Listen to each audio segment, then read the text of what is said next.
Have you ever stopped to notice how things have turned upside down?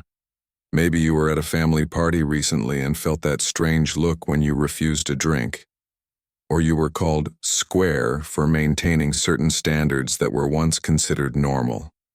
And you know what's worse? Everyone around you looks at you as if you are the weird one. As if refusing alcohol is more shocking than normalizing addictions. Right now, something needs to become clear in your mind. You are living in a completely inverted reality. What God established as protection, the world calls oppression. What the Bible defines as wisdom, society labels as outdated fanaticism. And the most frightening thing, you may be being dragged along by this current without even realizing it. Isaiah chapter 5, verse 20. Couldn't be clearer. Woe to those who call evil good and good evil, who put darkness for light and light for darkness, who put bitter for sweet and sweet for bitter. This woe isn't just a random word thrown in there. It's a direct warning from the Creator of the universe. It's God knocking on your door and shouting, "Wake up, you're heading for the abyss." You won't hear isolated verses taken out of context. You'll hear about real situations, about real people, so you can see how these things operate in practical life, in everyday life, in your home, in your mind. This isn't a judgmental speech. This is a warning. It's like when you see someone walking distractedly towards a giant pothole in the road. Do you stay silent for fear of seeming rude, or do you yell at the person to stop? There's a woman named Mariana. She had been with her boyfriend for 6 years. They lived together, shared bills, and even had a dog. They did everything a married couple does. When someone asked if they were married, she gave that little laugh and replied, "Marriage is just a piece of paper. We've already committed in our hearts. God knows we love each other." You've heard this before, haven't you? It's just a piece of paper. A piece of paper doesn't change anything. But let me ask you a question. If it's just a piece of paper, why not sign it? If it doesn't change anything, what's the problem with making it official? The truth is, you know it does change things. It changes things because a public signature means there's no way out. It means saying to the whole world, "This person is worth my name, my word, my public commitment." Imagine this situation. Someone wants a job. They go to the company, start working, and stay there for 6 years, giving their sweat, time, and dedication. But they never sign a formal employment contract. They only work there because they love what they do, because they committed themselves in their heart to that company. One day the boss fires them.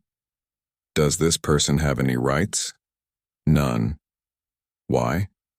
Because a commitment of the heart is absolutely worthless without a formal agreement. The judge will laugh in the face of anyone who shows up in court saying, "But I committed myself emotionally." Hebrews chapter 13, verse 4 is crystal clear. "Let marriage be held in honor among all, and let the marriage bed be undefiled." Note something very important. It doesn't say on the bed of a 10-year courtship. It doesn't say the bed of a serious engagement. It says marriage. Why? Because God created a system, an order, public commitment first, intimacy later, not the other way around. What modern society calls mature love and a stable relationship, God calls emotional cowardice. You want all the benefits of marriage without taking on its responsibilities. You want the intimacy without the commitment. You want the companionship without the risk. And do you know what happened to Mariana? He left her. After 6 years, he simply packed his things and left. Without an elaborate explanation, without a division of assets, without anything. Because do you know why?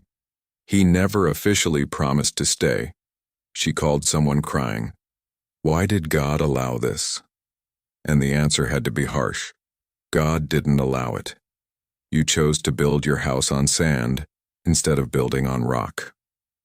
Now let's talk about something no one dares to address because it's too uncomfortable. Let's talk about John. John was a youth leader at church. He prayed, fasted, and preached well. People looked to him as a spiritual role model, but every night, before going to sleep, John watched just one video. When he finally had the courage to open up, he said, "It's nothing extreme. It's not hardcore pornography. It's different." It's funny how we invent categories for sin, isn't it? Unsoft pornography, artistic erotic content, sensuality with purpose. They're just elegant new labels for the same old destruction. It's like saying, "I'm not addicted to cocaine. I only snort it when I'm stressed." It's different. Addiction never starts out big and scary. It always starts out acceptable, justifiable, controllable. Jesus was absolutely radical about this. Matthew chapter 5 and Brown verse 28. "But I tell you that anyone who looks at a woman lustfully has already committed adultery with her in his heart." Pay attention to what Jesus did not say. He didn't say whoever touches. He didn't say whoever has physical relations. He said whoever looks with lustful intent. Why? Because God doesn't only judge the outward action, He judges the intention of the heart. He judges the desire. He judges the thought. Society has normalized this so much that now there's feminist pornography, empowering erotic content for women. They're just new packaging for the same old product. And the worst part is, it's working. It's working because the enemy's strategy has always been this: to normalize sin until it no longer seems like sin. John lost his ministry, not because of hardcore pornography, because of just one video that turned into 2, then 5, then a 15-year prison sentence. When he finally sought help, he had already lost his wife, his children's respect, his ministerial anointing, all because of something that started as no big deal. Have you ever seen this scene at the supermarket? A child of about 5 years old screaming in the middle of the aisle, throwing products on the floor, hitting their mother, and the mother crouching down whispering, "Honey, don't do that, you're hurting mommy. Let's talk about your feelings." Think about it.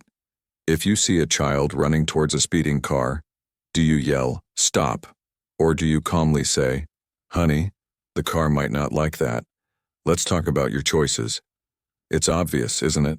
In a situation of real danger, you act with immediate authority. But somehow we lose that sense when it comes to spiritual and behavioral danger. Society has created this concept of gentle parenting, which is actually just a lack of courage disguised as love. Speaking firmly to a child has become trauma. Setting limits has become abuse. Disciplining firmly has become violence.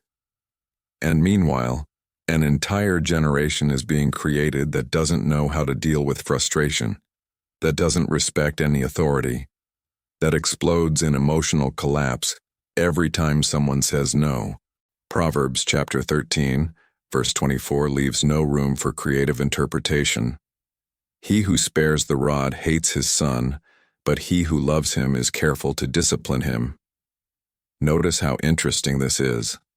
The Bible connects discipline with love, not with anger, not with loss of control, with love. Because whoever loves protects, whoever loves teaches, whoever loves prepares for the real world. If you were disciplined as a child, you hated it at the time.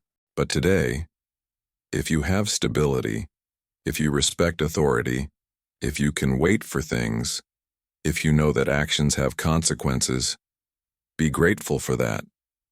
How many of your generation have that? Few. Why? Because parents were afraid of traumatizing them, so they let the world traumatize them in a much more brutal way. Hebrews chapter 12, verse 6 completes this understanding. "For the Lord disciplines the one he loves, and he chastens everyone he accepts as his son." Think about it. If God, being perfect, being infinitely loving, corrects his children. Why are you, being human, being flawed, afraid to correct yours? That child in the market will grow up thinking the whole world has to bow down to her cries, until one day life, and which has no motherly patience and doesn't care about self-esteem, will break her in a way that no loving parental discipline ever could, and then it will be too late. A young woman sought help a few months ago. She was confused and distressed. Why don't I feel like praying anymore? Why does the Bible seem so unappealing now? When someone asked to see her Spotify, the playlist was there. Songs about betrayal, drinking, sexual freedom, and disposable relationships. She said, "But it's just music. I don't do those things." Would you let someone who hates you give motivational speeches in your house every day? No. But you let songwriters who celebrate adultery sing in your ears for 3 hours a day. You let lyrics that normalize infidelity shape your concept of love. You let choruses about drinking and partying define what fun is. And then you wonder why your faith has grown cold. When you change what you consume, your thoughts change. It's not magic.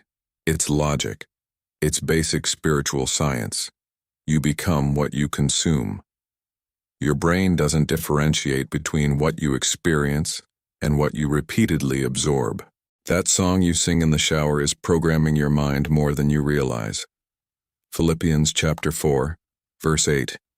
Finally, brothers and sisters, whatever is true, whatever is noble, whatever is right, whatever is pure, whatever is lovely, whatever is admirable, if anything is excellent or praiseworthy, think about such things. Paul wasn't being annoying. He wasn't trying to control what you hear. He knew the mind is a garden. What you plant grows. If you plant seeds of unfaithfulness, guess what will sprout? You don't realize it, but that refrain about free love is reprogramming your concept of fidelity. That song about living in the moment is destroying your ability to think long-term. That hit about not owing anyone an explanation is undermining your submission to God. That young woman returned 3 months after changing what she listened to. Her eyes were different. "I feel God again," she said. Coincidence? There are no coincidences in the spiritual realm. There's a Christian businessman you might know. He tithes, gives offerings, is always at church. But he maintains a clear division. I manage my money. God takes care of the spiritual. It's like having a car and telling the manufacturer, "You created the engine, but I decide what fuel to use. You wrote the manual, but I know better." Will it work? Yes, until it breaks down. You might think tithing is pastoral manipulation. You might think pastors invented it to support themselves. But Malachi chapter 3, verse 10, is the only place in the entire Bible where God says, "Test me in this." He's saying, test it, see if it works. The result? You won't get rich, you won't become a millionaire, but you'll never lack anything essential. Never. It's not about prosperity, it's about priorities. Matthew chapter 6, verse 24. No one can serve 2 masters, for either he will hate the one and love the other, or he will be devoted to one and despise the other. You cannot serve God and wealth. Jesus didn't say, "It's difficult to serve both." He didn't say, "Avoid serving both." He said, "You cannot." It's impossible, because money always wants to be the god of your life. Money demands total devotion. Money demands sacrifice. Money promises security that only God can give. That businessman went bankrupt 3 years later, not because of mismanagement, not because of an economic crisis, because of withheld blessings. Because when you steal from God, you're not harming him, you're harming yourself. He called crying, "I should have put God first in my finances." But it was too late. The company was already gone. The family was already shaken. The testimony was already tarnished. Have you ever seen a post like this on social media? My truth is that God doesn't care who I love. Comments full of, amen, preach, nailed it. But nobody asks, what about his truth? What did he say about it? Imagine a teacher grading your math test. You argue, but in my truth, 2 plus 2 equals 5. In my reality, that's the right answer. Will he accept it? No. Why? Because math isn't democratic. Math doesn't change based on popular opinion. 2 plus 2 equals 4, regardless of how many people vote against it. You can have your truth about everything. Your truth about sexuality, your truth about marriage, your truth about money, your truth about holiness. But look at your life now. Look honestly. Is your life chaos or is there genuine peace? Do you sleep soundly or wake up anxious? Are your relationships healthy or toxic? Is your mind at peace or in constant conflict? John chapter 17, verse 17. Sanctify them in the truth. Your word is truth. It doesn't say one truth among many. It doesn't say one valid perspective. It says the truth. Singular, absolute, immutable, inconvenient at times. Yes, but truth. Modern culture sells you a beautiful lie. You decide what's right for you. Your journey is unique. Your truth is valid. But if everyone decides their own truth, then nobody is wrong. And if nobody is wrong, why is the world literally on fire? Why are depression, anxiety, and suicide rates exploding? Why are marriages ending faster than they begin? Why is an entire generation unable to commit to anything or anyone? Personal truth is just another fancy name for self-deception. It's you being both judge and defendant in your own case. It's you evaluating your own work and always getting top marks. It's you deciding that what suits you is automatically right. There's another subtle trap you need to see. It's about the friendships you maintain. You might know someone like Lucia. She was fervent, dedicated, passionate about God, until she made a new group of friends. Cool friends. Friends who weren't Christians, but were good people. First it was just a drink once in a while. Then it was skipping church services so as not to miss the party. Then, church is for weak people. I have God in my heart, I don't need religion. If you put a rotten apple in a box of good apples, what happens? Does the rotten apple improve, or do the good ones rot? It's obvious. Decomposition spreads, always. Without exception. You may think you're strong enough not to be influenced. You may think, I'm going to be a light to them. I'm going to evangelize them. But answer honestly, are you converting them, or are they converting you? Have you noticed that you're praying less? That you're reading the Bible less? That you're justifying things that used to bother you? That you're finding things that were once standard to be exaggerated? This didn't happen overnight. It was subtle. It was gradual. It was through spiritual osmosis. 1 Corinthians chapter 15, verse 33. Do not be deceived. Bad company corrupts good morals. Paul did not say, may corrupt. He did not say, perhaps they do corrupt. He said, they do corrupt. It is guaranteed. It is spiritual law. It is unavoidable in its gravity. It took Lucia 5 years to return. 5 years wasted. 5 years of missed opportunities. 5 years of spiritual growth she will never recover. And when she returned broken, hurt, with scars that could have been avoided, because she didn't want to seem fanatical, because she was afraid of being called radical, because she preferred the approval of the group to the approval of God. If you've made it this far, it wasn't by chance. Of the things mentioned, how many did you identify in your life? Don't answer anyone. Answer God. Because He already knows. He's just waiting for you to acknowledge it. He doesn't need your confession to find out what you've been doing. He needs your confession to begin restoring you. The good news? You can change that today, not tomorrow, not Monday, not after you get a few things organized. Today, you don't need permission from a pastor, a leader, or anyone. You don't need a deliverance course. You don't need a spiritual retreat. You only need genuine repentance and a firm decision to obey. Isaiah 5:20. Woe to those who call evil good and good evil, who put darkness for light and light for darkness, who put bitter for sweet and sweet for bitter. This woe is not a curse. It's a flashing red alert. It's an emergency siren sounding. It's God saying, be careful. You are walking towards the precipice and you don't see it.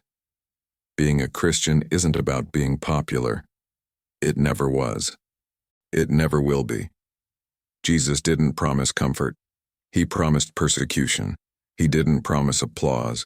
He promised the cross. But He also promised life. Abundant life. Life with purpose. A life worth living. And in the end, when everything passes, when trends change, when culture evolves into something else, obedience will have been worth every second of discomfort. Because obedience isn't about the present. It's about eternity.